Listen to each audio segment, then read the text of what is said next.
I can't believe we had it. I mean, that's the big thing. We got it done. I think a lot of the skeptics were saying it wouldn't happen. So kudos to everybody involved that got it to that point. It was entertaining finish. And I think were a lot of things exposed during the tournament that we can use as a platform to build as a jumping off point to future improvements in our game. And hopefully we learned some things during COVID that we can carry over. I kind of like having everybody in more than 3 or 4 teams in a site. So it'll be interesting to see where all that goes. But great year for everybody. It was exciting for us. And just at the end of the day, really glad that we were able to get it accomplished. All right, Paul, we'll start with you. All right. Obviously, you got Sasha Goforth coming back to Fayetteville. What does she do for your team next year? We get better defensively day one. She's been, that's the side of the ball that she's been very dominant on ever since she's picked up the game. She helps us with length. She helps us with rebounding. She's the type of scorer that fits with how we play. She's SEC caliber athlete. She's got a year of high-level competition under her belt. Got to play a ton of minutes in a lot of big games. But I think at the end of the day, she's the Arkansas kid that came home. I think that's huge. We've now, when you put her and Marquisha and Aaron and, Jersey coming in, that's the bulk of the players in state that have been at the elite level. And we've got them all in the same uniform. So, and she wants to be here. I think that's the most important thing. She went out and now she wants to be a Razorback. And we all know what happens when kids get to that point. And she gives us on court, off court, helps us with our, attendance, just everything that we need to continue the momentum in that we've got started. She adds in the plus column. Jason, go ahead.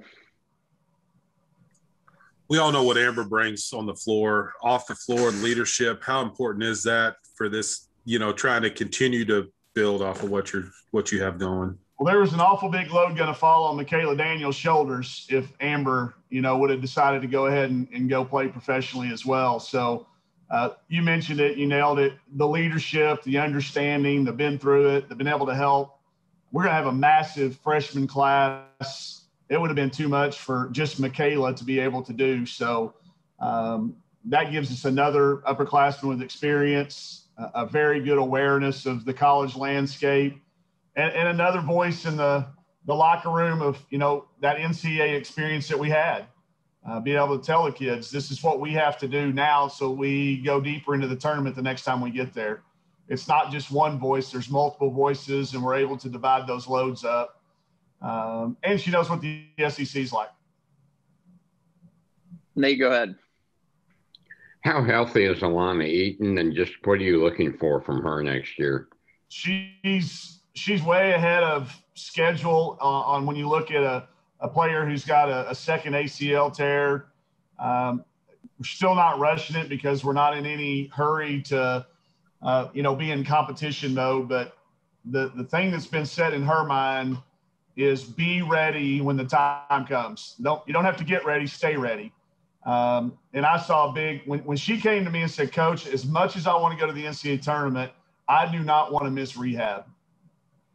I mean, that's mature. Most people don't see the big picture like that. So she stayed back to rehab. She's in great spirits. She's excited about Sasha coming home. She's excited about the incoming freshman. And even though she'll be a freshman, on the scorebook, she won't be acting like a freshman. She's healthy. She's good, making good progress. Really excited that she will be able to be conditioning and some light shooting throughout the summer, and then be ready to go full go when we come back and start summer 2 and the fall semester. Also, where does Jersey fit into your plans? mean, we're going to be changing some things because of her. We're going to change how we play in the half court a little bit. We're going to change how we play defensively a lot. Her, you know, her length and her size and her ability to guard a lot of different spots means that we will change offense and defense, as well as the people we put around her, not just because of Jersey, but I mean, I'm looking forward to see who's got the longest reach between her and Emory Ellis. Emory Ellis is just as long as she is. Ashlyn Sage is really, really long. Samara Spencer, we were foreseeing, you know, a natural progression of our seniors leaving and going to this longer, leaner overall team size. We may have the tallest team in the league next year. I mean, everybody's like, oh, whoa, what? Wait, what? But, I mean, we really might. I don't know how everybody else is going to end up falling, but a lot of Tennessee's height graduated, so we're going to have some overall team size. But Jersey will change the way that we do some things. And you don't see a kid go through a growth spurt like that and stay the same position that she was. If y'all saw the McDonald's All-American thing that came out right before the tournament the other day that, you know, chronicled her upbringing, it just shows you how just how much that kid overcomes situations. And I think we've got to, I mean, people have used the term unicorn. I think we've got a unicorn. There's not very many people. There's not been a female that I can think of that grew that amount of that size and stayed the same position. Griner grew, but she stayed, you know, she grew early. She was always a post. None of those kids grew and stayed guards. So we're excited about how we're going to be able to utilize her. She's one of the hardest working kids. She hit me as soon as her season was over. She gave herself about a 8-hour celebration period and was ready to get to work. So she'll impact in a lot of ways, Nate. Thank you. Hutch, go ahead. Yeah, Coach, you already talked about Amber a little bit, but were you surprised at all by her decision to come back and not pursue professionally? Not really, just because of how she's been talking about it throughout the year. You know, her professional guy, she wants to be a coach. And, you know, part of that is she knows that she's going to kind of rely upon her as a little bit of a coach this year as a leader. So I think once everybody else kind of started making their decisions, you know, I think she looked at it and said, wait a second, here's a really good opportunity. And then, you know, the advice of, you know, talking to Plum, you know, the college life at the Division I SEC level, it's pretty good.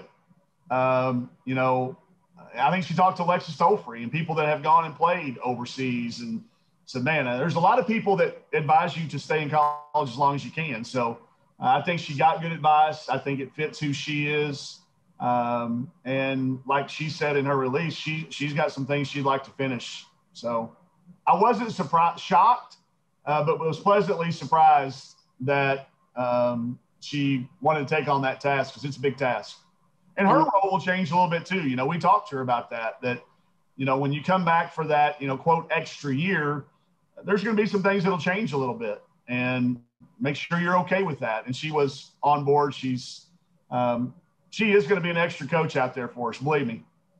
And with Alana, what exactly is she going to bring to the court? What does she do well? How will she help y'all's team?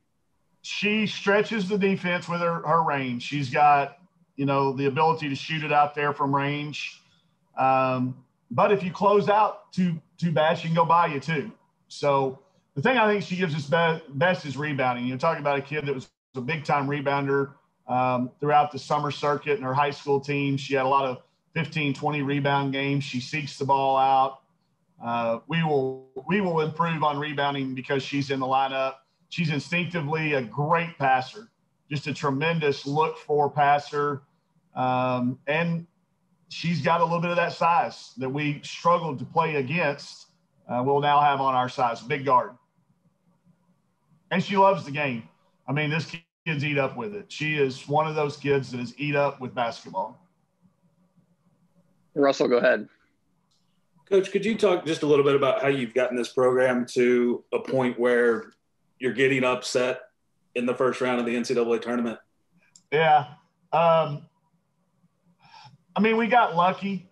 There's a lot of randomness that luck came in that Chelsea Dungy was available right when we were coming in. That was a little bit of stroke of luck. The following things all had to kind of fall together.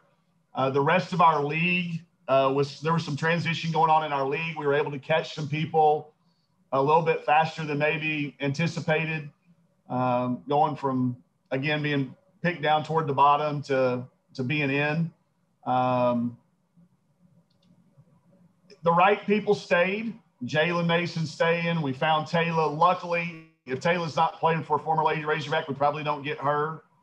The transfer market was starting to be very, very positive, and we were able to capitalize on it. Then, we were able to get the right people as a staff to come initially, and then come aboard when we had the one change that we've had since we've been here. Just a lot of stable things.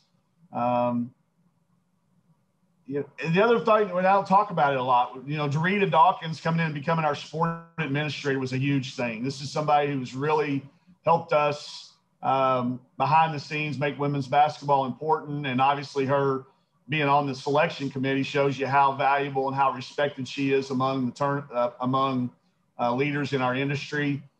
So we were all right place, right time. We went through it, for me personally, going through an athletic director change, we hit, a gold mine in Hunter Yurachek, somebody that came in and listened and made me and us feel like we were one of his, even though we won't ever technically be classified as one of his hires. We should be, because he rehired us and has made women's basketball important. And Chancellor Steinmetz and Sandy that come to our games, everything was all about timing. So a little bit of luck, a lot of hard work. I'm not going to say it was all luck. These people down the hall, Amber Shire's staying on. If she doesn't stay, this thing probably doesn't get going as fast. And everything just fell into place. Right time, right place. Hopefully it's now something, like you said, getting it to a place where NCAA tournaments are the expectation. I'm sitting here, wrapping up the year. I just told Michaela Daniels, I think a goal for her should be to become the first Lady Razorback in history of playing 4 NCAA tournaments, or qualify for. She can't play in them all. But for Riley Langerman, be the first to play in 4, actually go to them. There's things like that out there for us. Chelsea becoming the second All-American and all the different things that have happened positively. I think got a really good chance of having 2 kids drafted next Thursday. I think there's a whole bunch of things that have raised the bar to where, we get talked about like all our other sports. We lose the game in the NCAA tournament, time to fire neighbors. That's like a check. If it's not being talked about, then if we're not getting a caller on the morning drive shows and things like that, then we're there. We have arrived. We are like everybody else. I remember when Dave Van Horn was going to get fired for bunting or not bunting one time. So that's kind of a sign of a badge of honor. Somebody's ready to run us out. Tyler, go ahead. Yeah, Coach, you kind of touched on this back at the beginning, but if you look at the roster next year, you could presumably run a lineup out there that's, Fayetteville High School, Springdale High School, Northside High School, Little Rock, Nettleton, with a Greenwood guy on the bench. Just what does that mean to you and just the state as a whole? A lot, because we talk about it all the time. Everybody says it in their press conference about, some metaphor about a fence or a wall or a compound or a fortress of some sort. You talk about it, but it's hard to do sometimes. And I'm glad that we've been able to kind of get that going in that direction. And hopefully that can be something that we continue to do, build it with those kids. And I think it does. You can't build a full team that way. It just doesn't work that way. But it's great that we've got the kids who are watching, hoping to come here and play. We're going to have to tell some people, no, you can only take so many. But wanting to be here is the huge part of that. And it is exciting. And I look at, I've got it written down there. Once Sasha called, I started looking at potential lineups. And I know we're not going to be picked as high as we have in the past, and that's back to where I like to live in that sweet spot of low expectations. People not being shocked that we're not picked in the preseason. I live in that area. We like that, so it'll be fun to get this group going. Brad, do you have anything? I do. Mike, this era of free agency has just changed everything in basketball, and it feels like COVID's dumped gasoline on that. For a long time, you prided yourself on not having a lot of drama at the end of the year, kind of the comings and goings. It's just part of the deal now. How have you personally adapted to that? And does having these 2 or 3 in-state stars help that, because then you can kind of build around them? We didn't have any drama at the end of the year. I can assure you that. There were no hard feelings on these kids that have opted to continue playing. They had to go into the portal. If everybody understands how that works, when you graduate after 4 years, that's what you do. So we didn't have any drama at all. So that's the one good thing. But roster management is a new thing, Brett. That's the term that COVID gave us. We didn't have that as coaches. We could predict that a long time in advance. Not knowing how some of these kids wanted to pursue and what was going to be available for everybody created some consternation middle of the year, because if all 7 would have come back and everybody would have come in and Sasha I'd have had 23 people on our roster. We don't have enough room in the locker room for that. So it is something that we thought about. It's something we talked about. It's something that I think we managed really, really well. But I don't think we're going to have to worry about it, beyond this as far as the stacking up. You're still going to have people that want to go in and out of the portal and the transfer. And I think that is something that I've had to adapt to, and I have. I'm okay with it. It is something that the rules of the game's changed. So you got to adapt or die. So I got over it that, some people aren't going to be here for 4 or 5 years. And that's okay, because if you've looked at how it works, about the time that happens, your phone starts ringing. There's no recruiting in this. On our side, I don't know what it's like over on there. Their side's different. I didn't have to call Sasha. She called me. So that's the way it's worked for us. It's a little different, but it is something I think that will become a part of our game. But it'll cycle out. It'll filter out and go to something new in a couple of years. It always does. Follow-ups for Coach. Yeah, Hutch, go ahead.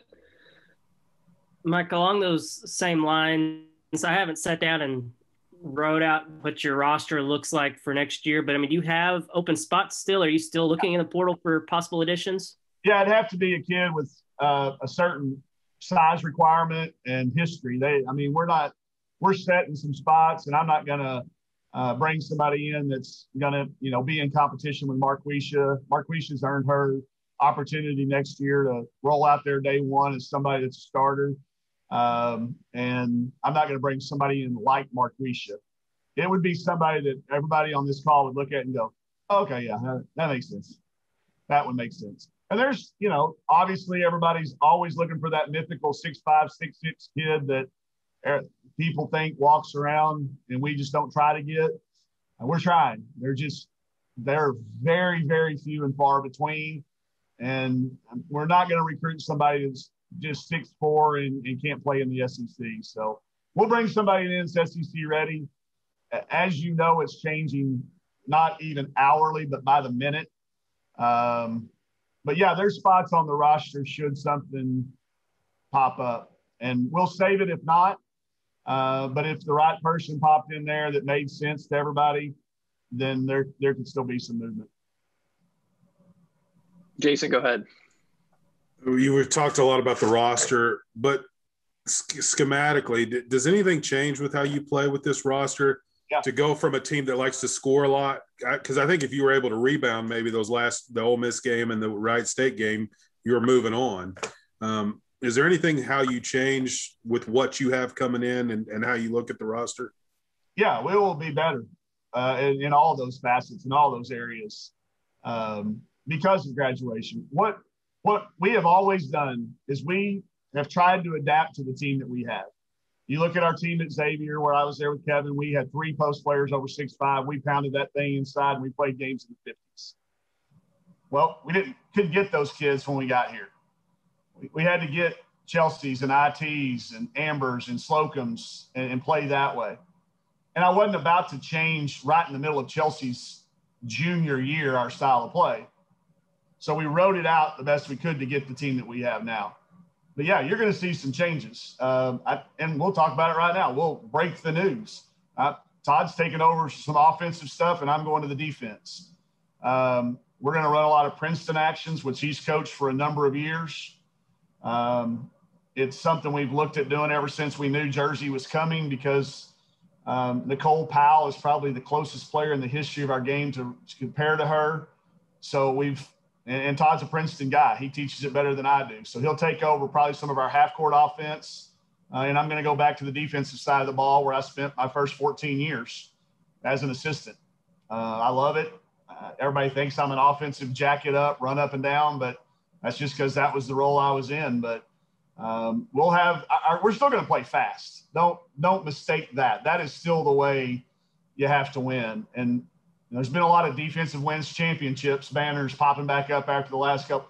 But if you look deeper, the team that played better offensively was probably still the team that won. So we will be better defensively. We will be better rebounding. We're going to play a lot of zone with that size. We'll be able to do some things, I think, defensively that'll be disruptive, that will help us.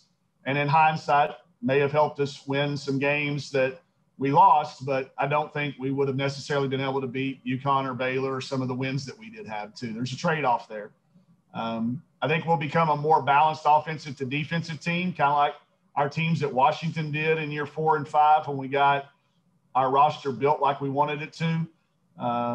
So I think we'll still be very exciting offensively. Our shot selection will be a little different. I would also make this prediction. I don't think we'll have one player average over 30 minutes a game next year. I just don't. I mean, looking at it on paper, unless something changes, we'll play a lot deeper. And that comes along with being able to play more aggressively defensively. You don't have to worry about fouls as much. You don't have to worry about legs as much. So I think we'll become a more complete team. And like I said, may not have the preseason accolades and expectations of everybody else, but I will tell you this, that there's nothing changed up here. I think this roster can finish with a winning record in the SEC, which would be the first time in school history. I think we can be considered an NCAA tournament team. And I'll be disappointed if we're not, because I think we've got the makings and we've got the mentality of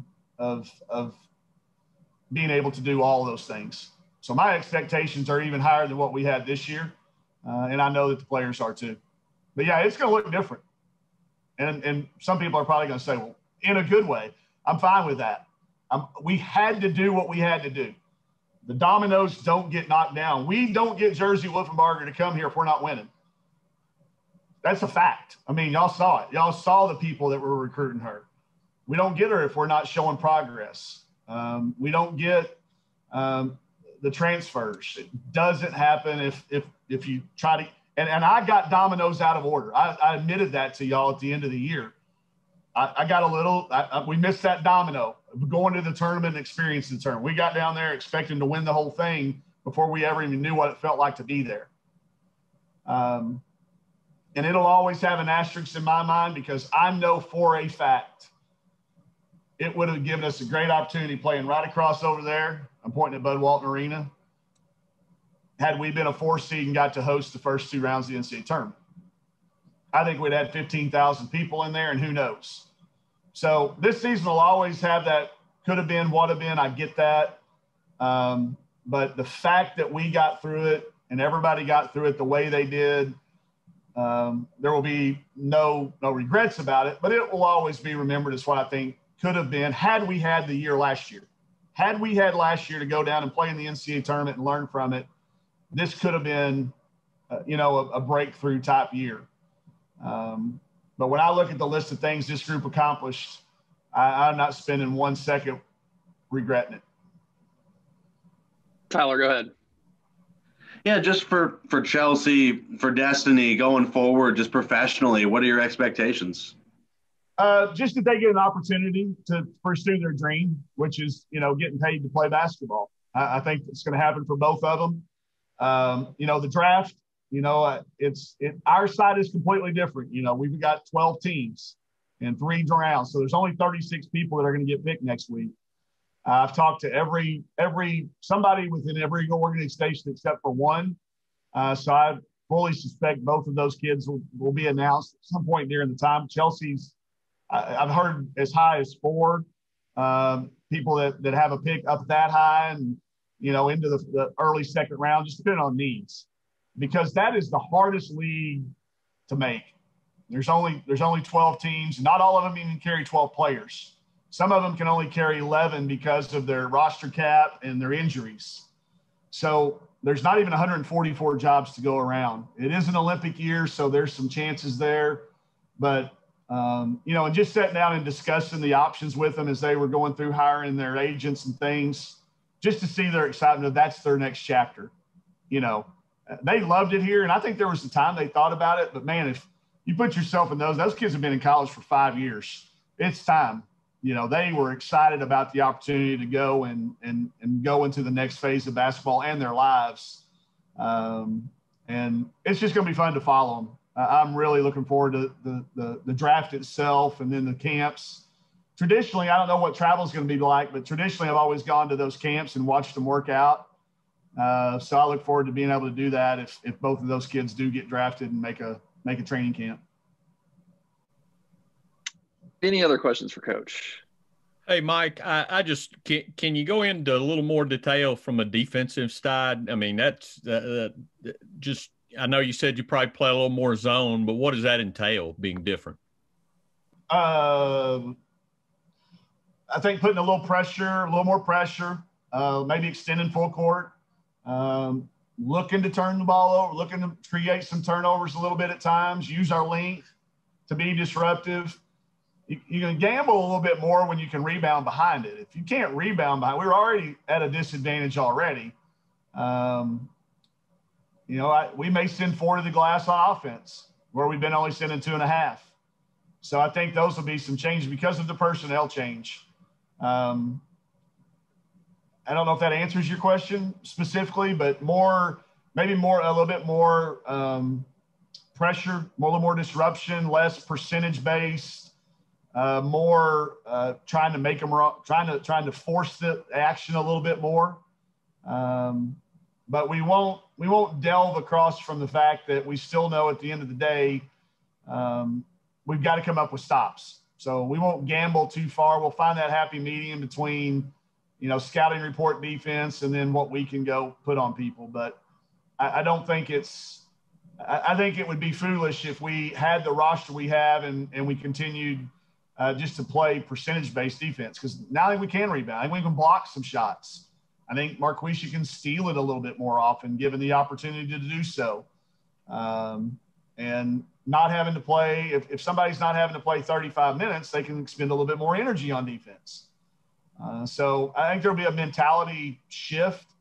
We've always tried to stop people. I mean, people all the time say we don't care about defense. That's not even close to the truth, but I understand why it gets said. But I don't think, I think it'll be noticeable. I don't think we're going to have to talk about it, Paul. I think when y'all get to come, you're going to go, oh, well, that looks a little bit different.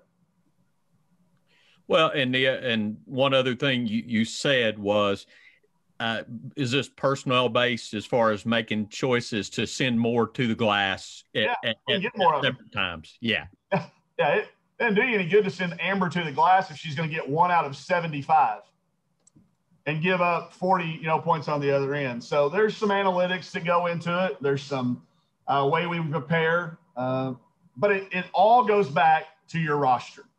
It all goes back to your roster. We're going to have a roster that allows us to play that way. And I think it's a roster that allows us to continue to play against some of the best teams and give ourselves a chance to win, maybe on a night when our shots aren't falling. We might win 1 or 2 more games, or we might pull away from a closer game that we were able to win. We will never do anything that diverts from being able to compete against the best teams, though. So we'll still focus a lot on offense, and we'll still be fast in transition, but the half-court attack, the tactics will just be a little different. not as many ball screens, probably, certainly not as many isolation plays. Again, I think we had one of the best ISO players that's played in the last 4 years. Running the Princeton with her I should have been fired. Now, also, if we don't make a change because we don't have her anymore, I should be fired too. So adapting to the players that we've brought in and the players that have ended up in our locker room, that's what I think what we have to do, give ourselves the best chance to win. And it'll be a fun off season. We've already started talking about it. We've already, pulled film on certain teams and certain players, and kind of a reinvigorating summer for us, I think. I hope. It doesn't look like we're going to be off campus recruiting again, so we're going to have plenty of time in the film room.